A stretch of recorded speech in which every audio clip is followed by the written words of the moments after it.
Hello, my name is Steve Sexton.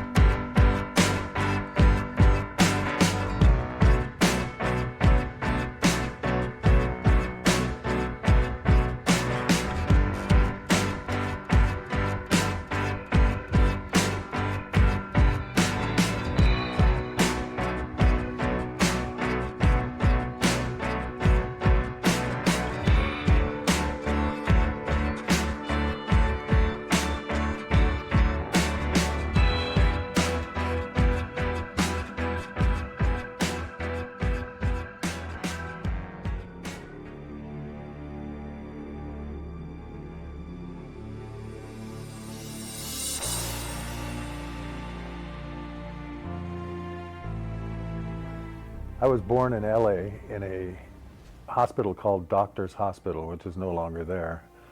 But the first several years of my life, I don't remember anything, of course, till about 4. And at that point, we lived in an apartment building, me, my mom, and my dad. And I used to see her light an area heater, a gas area heater, by lighting something and then sticking it in and go poof, and then it'd be ready, and the room would get warm. And I remember one morning they were still asleep, and I got up wandering around, and I remember the fascination with that heater. And I took a broom and I stuck it in the heater, and the broom caught on fire. And of course I got scared and dropped the broom, and at that point I'm going, oh, what do I do, what do I do? So I run over and I wake up my mom, and I said, Mom, fire. Anyway, she woke my dad up. By then, the carpet was on fire pretty good. So I was so scared. I remember running and hiding under the kitchen sink. At that time, instead of cabinet doors, they had curtains over the sinks area, and I was in there hiding. And of course, after he got the fire out, he found me. And of course I got a really bad spanking for it. Today I still remember the spanking.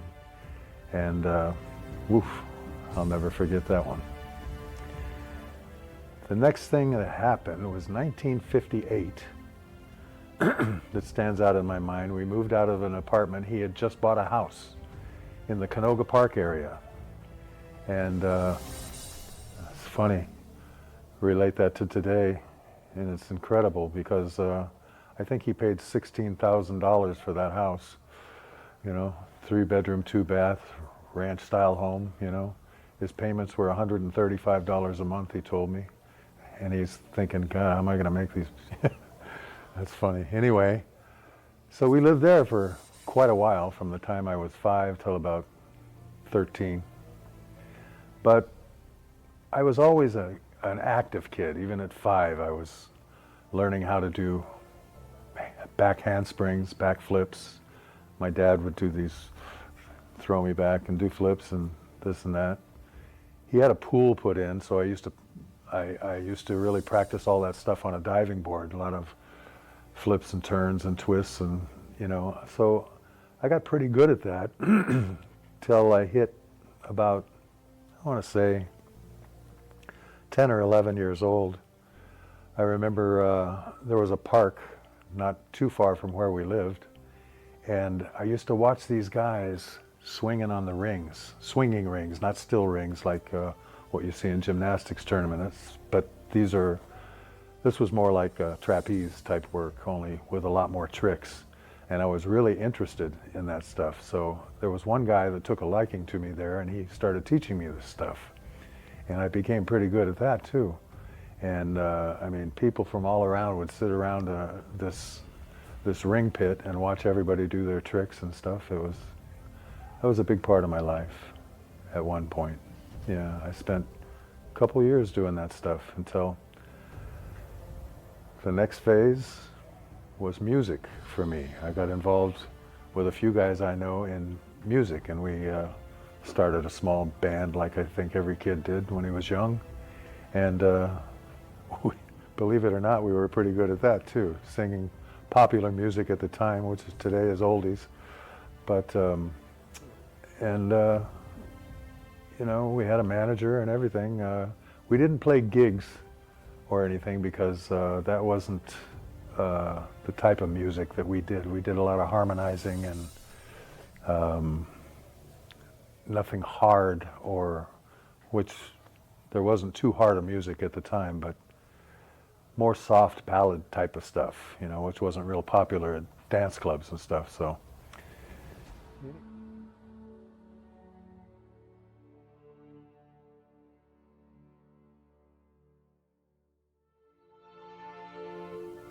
Right about the beginning of this point in time, my parents got divorced. And I didn't mention this yet, but I had a little brother that was 6 years younger than me. Okay, and ended up that he went with my mother and I had to stay with my father, which was something I didn't like at all because he was very strict and very kind of mean. He was raised by a father that used to hit him a lot, you know, and you would think that somebody that was raised that way wouldn't do that with their own kids, but he did. And so I wasn't really too happy living with him at all. So what I did was, from school, I grabbed a couple of friends and we ran away, you know, and we hitchhiked, I think, as far as Bakersfield, something like that, and then ran into a guy who said, "You guys are traveling all wrong, you need to hop trains." So he took us to a train yard and told us how to do it. He says, when it comes up and pulls to a stop, find an open boxcar, jump in. But they have a thing called railroad bulls that go along the cars before they take off, shine lights in there and make sure that there's no bums or anybody in there. And so he said, watch out for them. Don't get caught in there, or you're going to get caught and maybe in trouble. So the only thing inside this railroad car when we jumped in was a railroad tie and an empty cardboard box. Never forget this. So the railroad bull did come by. We hid behind the box when he shined the light in there, and he slammed the door closed. Now it wasn't on, but it also happened to be a refrigerator car, so it was very well insulated, you know, to keep cold in. Not a place you want to be when you're crossing the desert at night and it's freezing, you know. So here we are trying to figure out how we're going to get out of there. And I'll never forget this either. We got so cold that we're all huddled together and we're shivering, and I got the bright idea of lighting the cardboard box on fire. Maybe we can stay warm and like this. Well, so I did, and wrong move. The whole boxcar filled up with smoke, and thank God we were able to get the thing out, but there was still smoky in there. Come the morning, the train stopped and would make frequent stops, actually. And it took all three of us to lift this railroad tie, and every time it would stop, we'd bang on the door with this railroad tie. One of the problems is the people that work on the railroad, most of them are deaf. You know, they're hard of hearing. So it took several stops before somebody noticed it and opened the door. And once the door was open, we all at the same time jumped over his head out and just started running. And we ended up running out into the desert pretty much. There was a town nearby, but you know, that's the direction we were running. Evidently he didn't think anything of it, because shortly later the train left. So we waited for another train to come. When it did, we jumped on, you know how trucks carry cars on different levels and stuff? Well, the trains did the same thing. You know, they had cars here and cars here and cars there. So we saw one pull up, and we got we found a car that at the time, the wind wing, you know, they don't have those anymore, but the wind wing was open, so we were able to reach the arm in and open the door. And we were on the top level, so we had a nice view and everything. We could turn the radio on because the keys were in the ashtray. And, you know, so we rode in comfort at this point. I think we were in Arizona or something at the time. Anyway, we rode, here again, frequent stops, until finally we saw a town because we were getting pretty hungry. And we jumped off again when we passed this town. Went in and it was cold. And even in the morning, that happened in the morning. We found a little, we didn't have any money.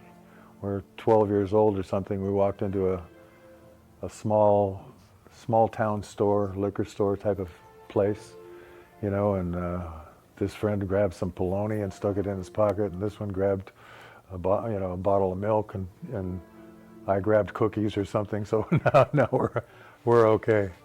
And what happened was, I think we were in New Mexico at the time. Yeah, New Mexico or Texas, I don't know. Then we had our stash. We left the place and went back to another train that had just pulled up again, open boxcar. So we're sitting, all three of us in a row, with our legs swinging and eating our food, looking out at the scenery. Well, evidently, somebody had called the local police. Remember, it's a small town. And wasn't more than 20 minutes or so, police car comes pulling up right to us and says, "What are you guys doing?" "Oh, we're just having lunch." "How come you're not in school?" We didn't have an answer. He goes, you guys are funny. He says, "My house was about not far from, I could sit in my kitchen window. I was eating lunch. I could see you guys sitting here eating. So I got a phone call that you guys should be in school and you're out. It looked like you might be runaways." So anyway, he took us to the police department, you know, threw us in jail, you know, treated us real good though. I mean, he was real. Now, the other two guys wanted to go home, you know. "Yeah, here's my dad's phone number and here's this and that, but I wasn't giving it up. I didn't want no part of it, you know, because I didn't want to go home because he wasn't the greatest, you know, to live with. But obviously their parents knew mine, and so he knew. So we were evidently, after the police contacted them, they had made arrangement to fly there. They rented a car from the airport, which was about an hour away. Two of the parents, my dad stayed home. But they got me out. They had his permission to get me out. So we had about an hour-long drive to the airport. At the airport, when we got to the airport, they had to rent a car to come get us. At the airport, they forgot to get the mileage when they were turning in the car. So me and one of the other kids went back to get the mileage. I guess they just trusted us, I don't know what, but they did. And I said, I picked up the keys. I said, "You want to go? You want to take off again?" He goes, "No." And I was thinking about it. I said, well, I guess I can always run away again. So we went back and gave him the mileage, and that was the end of that runaway episode.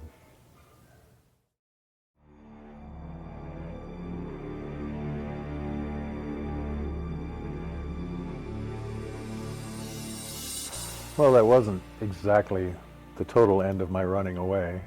I did run away a couple of more times, and I got caught a couple of more times. And because of that, I went to juvenile hall. I remember they put me in there because one time my dad said, "He didn't want me, you keep him." So I was in there for about a week.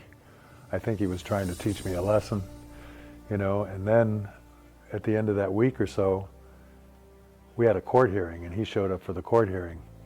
This time he kind of fought for my release a little bit, and and I got out in his custody again.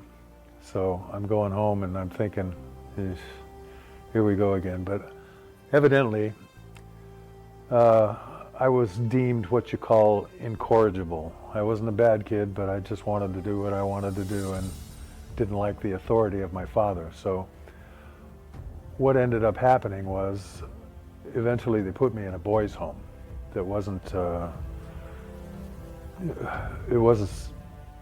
too far from where I actually lived, maybe 10 miles or so. It was a place called Pacific Lodge Boys' Home. And I went in there when I was about, I don't know, 14 or 15, probably 14. Anyway, so it wasn't a place like a prison where there were fences around. It was open. I mean, if you wanted to run away, you could. You know, a lot of boys, you lived in homes, a home that was, there were several different ones for different age groups of boys. And they were turned in, they had a kitchen and a living room and a fireplace and places to study by your bed, you know, but basically it was a big dorm, you know. So I would be able to, like everybody else there, they put you on a bus and you went to school. The school that I actually went to, which was Canoga Park High School. I was just starting that. So I must have been 15 or 16. So that's where I would go, Canoga Park High School. And afterwards, they were pretty lenient as long as you were good, kept up your grades and stuff. I actually got a job when I was 15 after school in a car wash that was across the street. That I started this job when I was in this boys' home, and of course I asked their permission, can I do this? You know, and then I'll get a ride home from somebody here afterwards. And they said, okay, you know, they were pretty lenient about it. So I started working at a car wash too, you know. So the home was a place where you'd stay, and after a certain length of time, if they felt you were doing good and you were, you know, behaving yourself and everything, they would let you go home for the weekend, you know. And I told him I don't want to go to my dad's, you know. My mom, I'll go visit my mom, but not my dad. So my mom would pick me up, you know, and I'd stay with her for the weekend. Now, I'm still in this band at the time. And they even let us have band practices there sometimes in the gym. We would sit there out in the gym for a couple of hours in the evening if my homework was done and this and that, you know, and practice and get up, go shower and go to bed all over again on the bus to school, to the car wash. This went on for quite a while. And on the weekends, one weekend when I was at home, my mom's, I was with the guys in the garage practicing again. One of their homes. Now, I had met a girl in high school. Her name was Chris, and he met another girl. One of the other guys met another girl that was a friend of hers, so they would be over at band practice too. So on those weekends that I'd be home, we'd get together, go out to the movies, go do this, go do that, you know, just like regular life almost, you know, except for where I had to go sleep. So it wasn't too bad. But one fatal night, we were at a party. We went to a party, a house party. And this girl that I had met, that was my girlfriend at the time, was a year older than me. So there was beer and hard liquor at this party. And she got wasted. You know, so I thought to myself, wow, I better go get her something to drink, like coffee. You know, there was no coffee in the house or anything. So I didn't even have a driver's license at the time, but I jumped in her car. She had a convertible Nova, top was up this night. I'll never forget this. I went looking for a place to get coffee. So I made a left turn onto a street, and coming this way on the street was a cop, which kind of bothered me. I thought, uh-oh, because he was in this lane and I was in this lane. Or no, yeah, I was in this lane.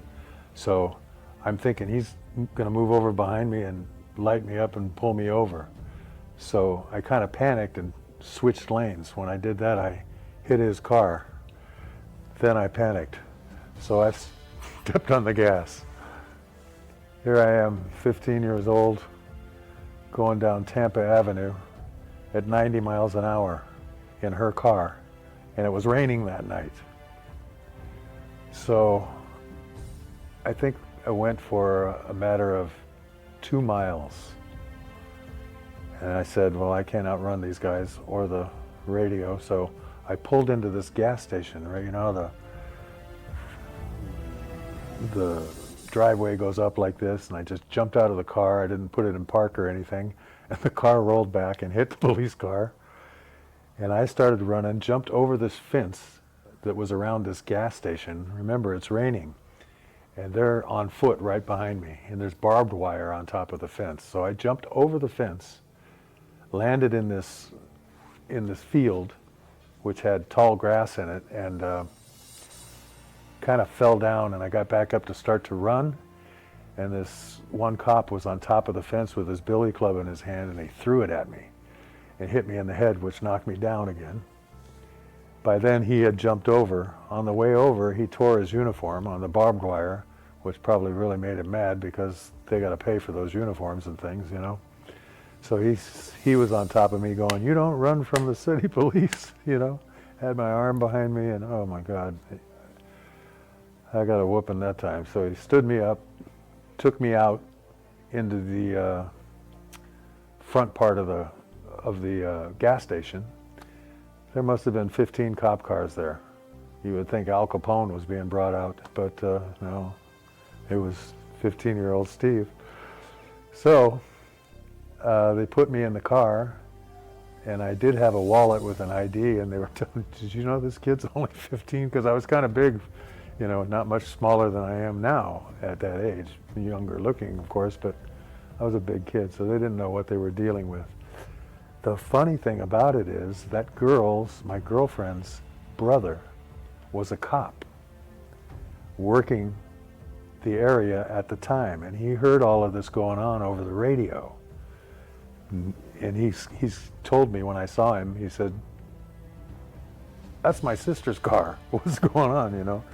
So he actually came to the jail cell that I was in and told me, you know, asked me what was going on. And so I told him the truth and everything. He goes, "Okay," you know. And now remember, I'm living at a boys' home at the time.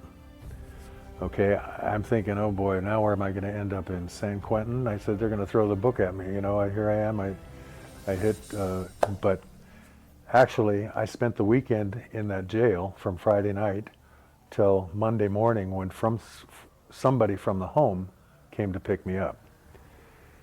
Luckily, the home ended up being my saving grace, because no charges were filed on anything, because I was in their custody, their, you know, a ward of the court, and they said, okay, you know, no problem. However, the only thing I got to do was work after school, and after that, there were no more weekends for quite a while. So, and that was one other episode.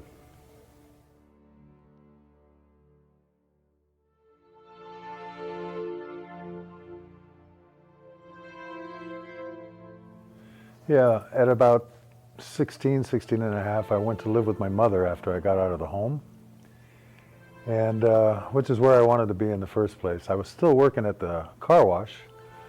She wasn't crazy about the idea, but I quit school. I said, I'm done. After the 11th grade, I said, I'm done. And one of the reasons was because that girlfriend that I told you about, that I You know, I still saw her, but she's now out of school, and I'm going to school, and I'm going, no, this isn't working for me.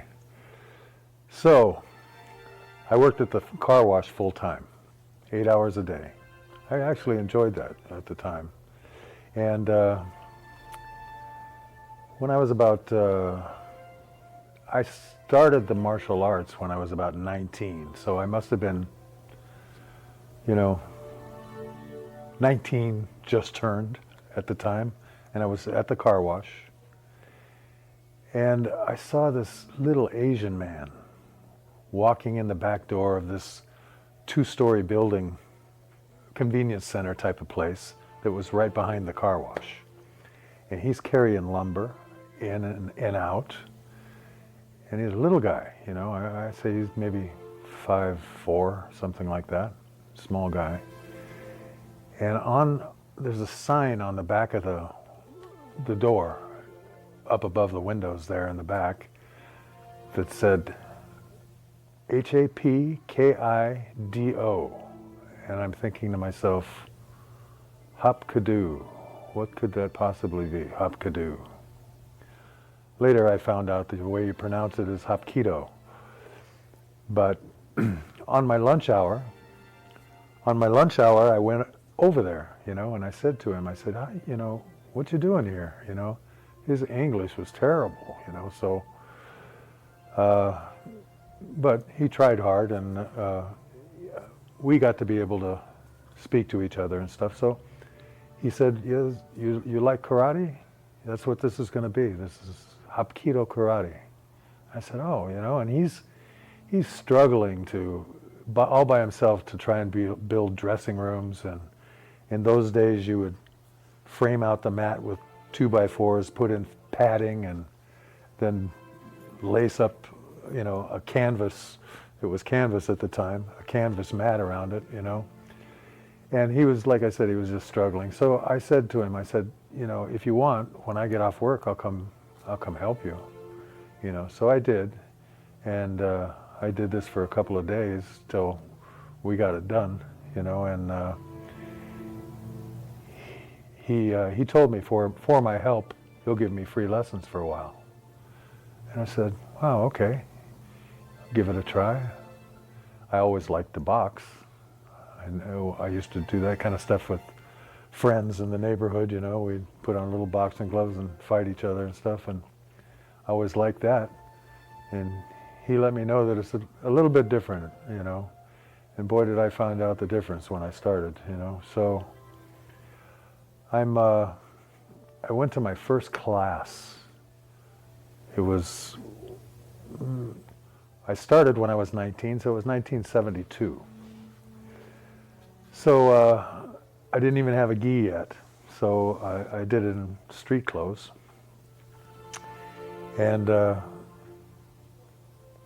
it was pretty interesting. It was different. One of the first things you learn, or I learned at the time, was how to do basic kicking, the correct form, the way things are done. Also, in most karate systems, you progress through the ranks by learning so many forms between each rank. In the Hapkido system, at least the one I took, you progress through the ranks by learning so many grabbing techniques, joint locks and flipping techniques and things like that. And a lot of those are painful. And one of the things that shocked me was the pain that you receive involved, because he was kind of old school. He's from Korea, Korean guy, and it was kind of no messing around with him. He was pretty strict. In fact, I'd even go over there and watch him after I'd get off work at the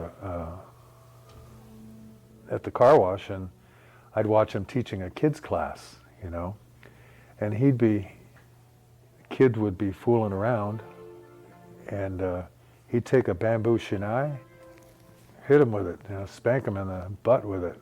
And there's parents sitting there, and I kind of said, come here, let me talk to you for a minute, So I took him in his office, and I said, this is America, you can't do that. I said, these parents will drag their kids right out of here. I said, you might be able to do that in Korea. You can't do that here, you know. He says, you know, so his next thing was he came up with, instead of the hitting thing, was he had little no weight type of things, and he'd make them go stand in the corner with it over their head, you know, or a book or something like they would in school, and make them stand in the corner for a little while. So that was a good move, you know. So that's what he did. Anyway, as time went on, we became pretty close and good friends, and I was one of the only people that really understood him when he spoke. So I ended up progressing kind of fast and well, and so he asked me, would you like to take private lessons? And I said, yeah. So on my lunch hour from the car wash, I'd come over and take an hour lesson, private, just me and him. And the neat thing about private lessons is worth 20 group lessons, because all the attention is paid to you. This is where he would teach me little things that make things work, and why you do this, and how to get out of it. You know, things that he didn't really teach in a regular class, at least not yet for me, you know. So he saw something in me that he liked and decided he wanted to groom me, you know. So I advanced. By the time I got my black belt, which I think was like 1975 maybe, I was probably better than most black belts at the time, depending on the teacher, of course. You know, everybody's different. You know, every teacher has an idea of what he wants to expect from a black belt. You know, my teacher did too. So in his eyes, I was better than normal.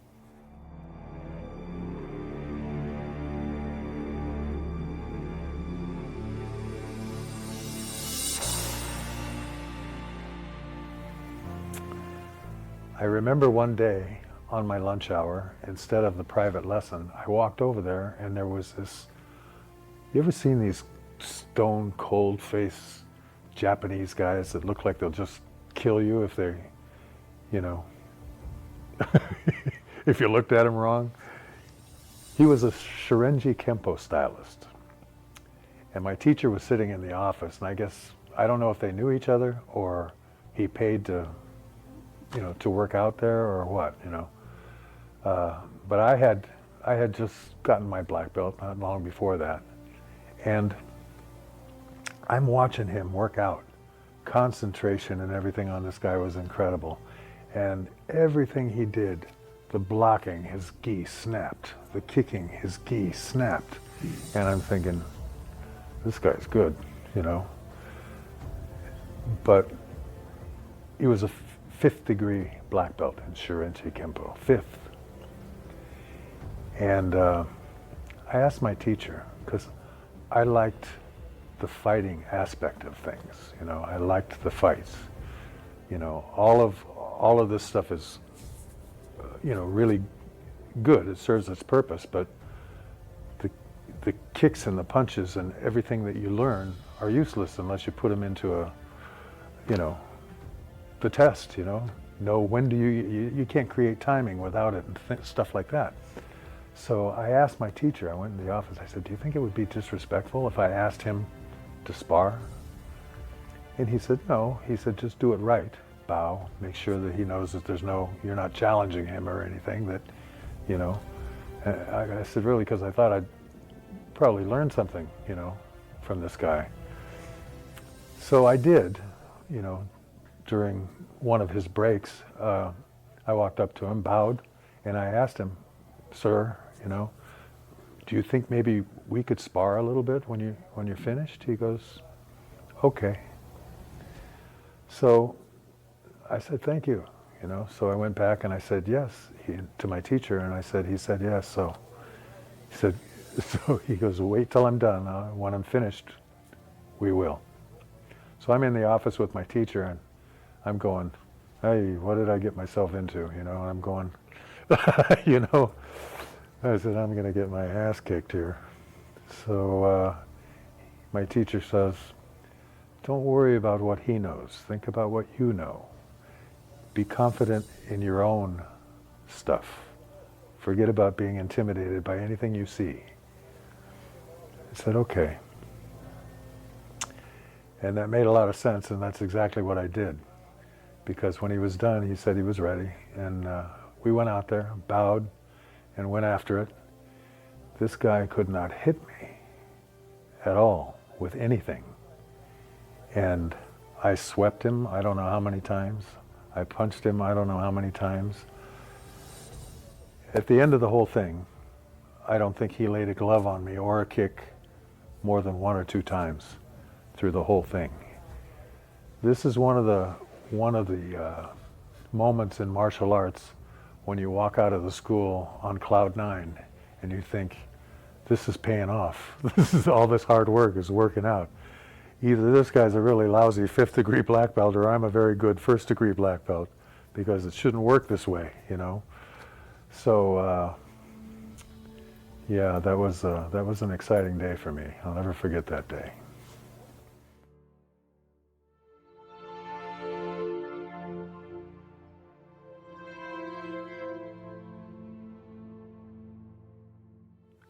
Okay, so shortly after that incident with the Shorenji Kempo guy, I learned a bit more from my teacher, and then he brought me an offer to buy the place from him. And I thought, wow, that'd be great. I didn't have the money he wanted, so I had to get a partner. And that's what we did. We both put the money in, and he ended up going to Virginia, the whole other side of the United States. Ended up teaching back there, but would come out here, you know, once or twice a year, in which time we would get together and he'd teach me and all those things that I still wanted to learn, you know. Anyway, so here I am now running the school myself. And it was during a kids class, I remember, all the little kids. And all the mothers are sitting around the mat watching their kids. When this guy and a girl walk in the front door, not a big particular guy, maybe 5'7", pretty well built, but had an attitude, you know, and basically called me over to him. So I walked over to him, and he made it clear that he came to spar with me. He wanted to fight, you know. I don't know if he was trying to show off for his girlfriend or, you know what. I had no idea. I said, I'm busy teaching right now. I said, why don't you come back another time? And I tried to walk away, and he got really indignant, insistent, and so finally I said, okay, I told the kids, all you kids back up against the wall, back up against the wall. And so they all backed up against the wall, and I said, take your shoes off and come on out here. So he walked out, and I said, let's do it, right? So we're moving around and we're moving around. I wanted to see what this guy had. I had no idea if he was a martial artist or what. He wasn't. He was just a street fighter. But everything he tried to do, I didn't let this go too long, but I wanted to see what he had. So he basically started trying to punch. So he'd throw something and you could just hear him grunt, like he was trying to really knock my head off, you know.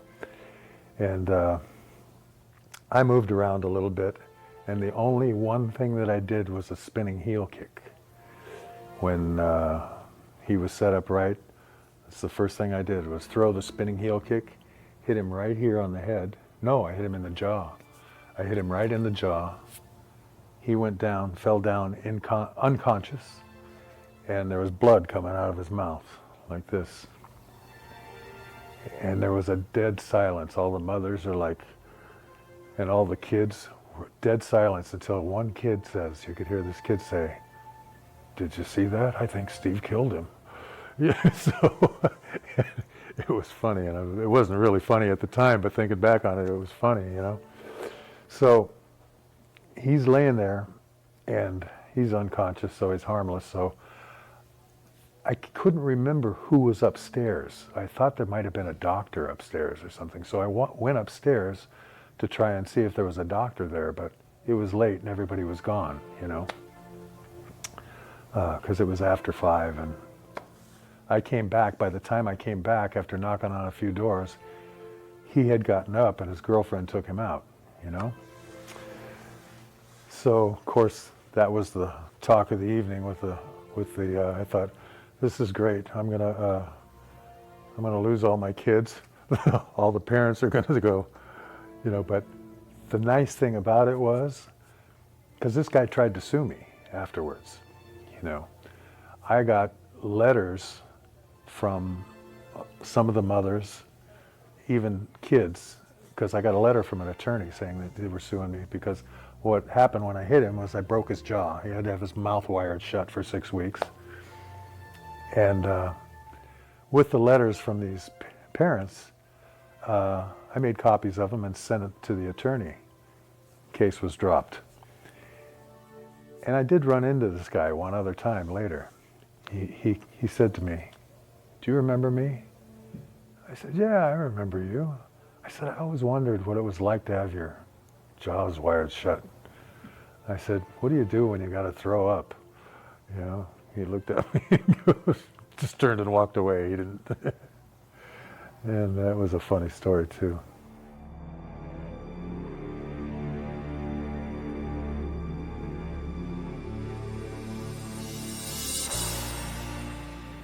I stayed at the school a while longer, but back in the early 80s, we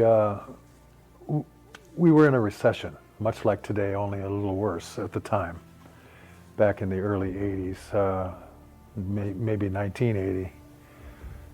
Can't remember the exact year. Anyway, when you're in a recession, the first thing that people do without are the luxuries in life, like karate lessons, you know, or going to the movies, or going out to dinner. You know, they try and save wherever they can save. And I was thinking, this isn't working out. And I didn't know whether to close the school or sell it or what. Anyway, I was talking to a student of mine named Fariborz Aja. Today, this is what's funny, is today he's a very well-known guy, you know, and one of the nicest guys in the world. He was a student of mine, and at the time, I told him my predicament, and he wanted to buy it. So I said, okay, let's do it. Now, I didn't just up and leave and have nowhere to go. I've got to tell you another story, because this is an area where I spend the next 15 years or so. So after work, after the school closed and stuff, I oftentimes would go to a particular bar and have a couple beers and then go home, start the whole day over. But this bar that I walked into was a rough place. A lot of it was in an area that was kind of questionable. So there was kind of a rough crowd there. So when I walked in, this guy who I found out was the owner afterwards was being taunted by like 3 guys, and then it got physical. So I went over and got involved and ended it and fixed the problem for him. You know, those 3 left, and you know, he took me in the office and said, "Geez, thanks a lot. You know, it was really nice and everything." So he had to leave, but he said, "I'm going to want to talk to you. Can you come back tomorrow?"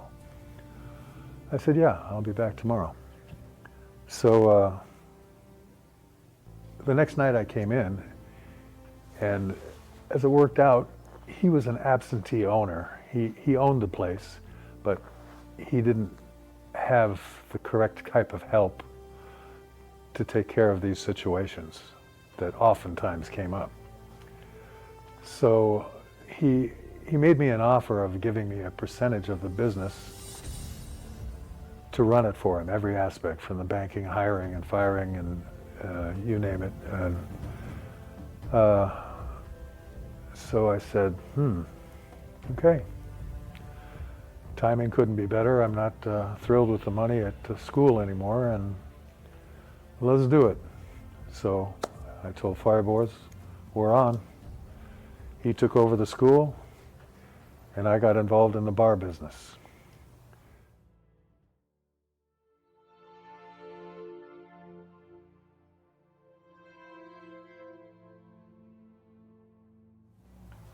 Okay, one of the first incidences that happened in this particular club was there was this guy that came in, big guy, probably 6'4", built, huge arms, huge chest. I mean, the guy was really built, but he was a jerk. So I never mentioned that through the course of my teaching, I used to teach a lot of the West Valley Police Department. And I would teach these cops for free back when I had the school. So they kind of followed me. So when I ended up moving from the karate school and getting into this line of work, those who worked the particular area would stop by and see me at night once in a while, you know, walk in and say hi, you know. Even on their off time, they would come in. So I was sitting there talking to, there were 3 off-duty cops sitting there in a row, you know, and I'm talking to these guys. While this big guy I was talking about was in here, what this guy would do is he'd walk right up to guys in their face and flex his arm like this. I mean, he had an arm, but people would be like, what's the matter with you? You know? And he made his rounds around the bar, kind of being intimidating to people until he got to me. And he finally, and this is what set it off. At the time, I was kind of big myself, you know, not his big kind of big, but I was a lot bigger than I am now. And I was wearing a Gold's Gym t-shirt, you know, at the time. And he comes up to me and he says, is that supposed to scare me? I said, get out of here. You know, I said, it's not supposed to scare anybody. I said, but I'm kind of busy talking to my 3 friends here. I said, so why don't you run along and go talk to somebody else? So he turned around and walked away. And it must have pissed him off, because he came back in about a minute and he goes, why don't you and I go outside and we can talk ourselves? I said, we don't have to go outside. And I went, bam, and I hit him right about here, okay? And I'll never forget this. He went the length of the pool table, landed on his back, and it broke his nose because he was bleeding like a sieve, you know? And the 3 cops are sitting there, right? While I did that, all of them know me. And I ran over to him, and I'll never forget this. I ran over to him and I knelt down and I twisted his head so his ear was on top. And I remember saying to him, when I let you go, I want you to get up and head for the door. If you even look back at me, I'm going to break both your legs. So I threw his head down, kicked him in the butt, and he got up and left. But a friend, one of the customers, saw him outside talking on the phone about guns. So he came in and let us know. Now, remember, there's 3 off-duty cops in there, so they didn't want to leave just now. And not more than a couple of minutes later, 10, 12 armed LAPD cops come walking in the door with their guns drawn. So what it ended up being was, he told the cops on the phone that I pistol whipped him. That's what he said. And that's why when I was talking to you earlier, I said, why, you know, you only hit him once?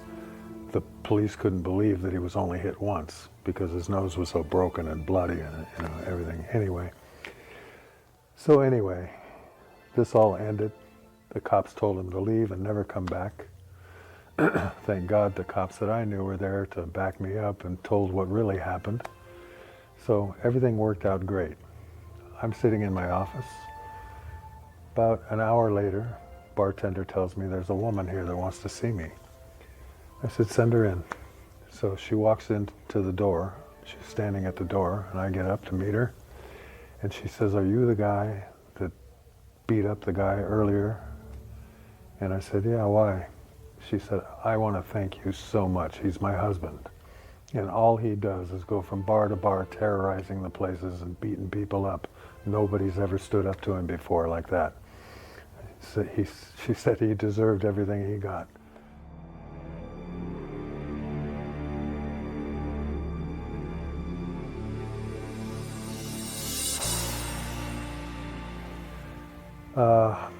Probably about,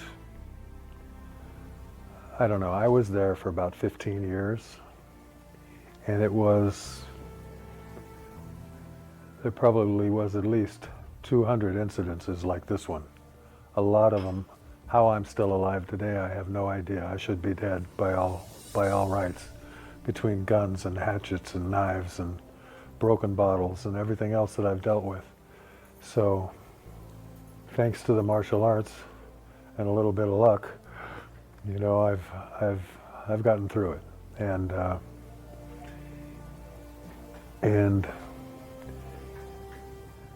no matter what style of martial arts you take, you know, you're going to be doing well for yourself, because something is better than nothing, and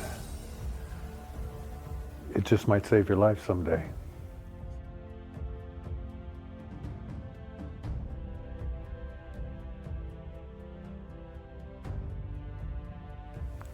When I turned 60, I wrote a biography with a lot more detail in the small synopsis that you guys just got. But you can get it on Amazon. This is the book. It's called The Legend of Steve Roadhouse Sexton. You can look it up. Thank you, guys. Perfect. That's it. We're good? We're great. All Thank right. you, sir. Well done. Well done.